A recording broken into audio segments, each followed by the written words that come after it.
সব খারাপে কিন্তু কিছু হলেও ভালো লুকিয়েই থাকে। শুধু দৃষ্টিভঙ্গির তফাৎ বা আমাদের নজরের তফাৎ, যে আমরা কোনভাবে জিনিসটাকে দেখেছি।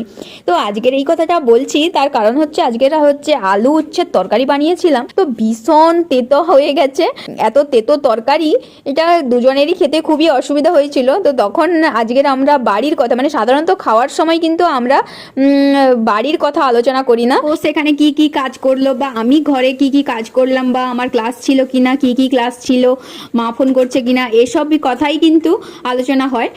কিন্তু অন্য মানে আমার বাড়ির কথাও আলোচনা হয় না, আর ওর বাড়ির কথাও আলোচনা হয় না। কিন্তু আজকের তিতার কথা দেখে আমার হাজবেন্ডের মনে পড়ে গেল আমার শ্বশুরমশাইয়ের কথা, কারণ শ্বশুরমশাইও প্রচণ্ড তিতা খেতে ভালোবাসে। তো তাই জন্য বলছে এই তিতাটা কিন্তু বাবার দরকার ছিল, প্রচণ্ড তিতা হয়ে গেছে। জানি না কেন তিতা হয়ে গেল, হয়তো আমি উচ্ছটাকে বেশি সেদ্ধ করে ফেলেছি মনে হচ্ছে। তাই আজ কিন্তু শ্বশুর শাশুড়ি মার ব্যাপারে বরের কাছ থেকে কিন্তু অনেক কিছুই জানতে পারলাম।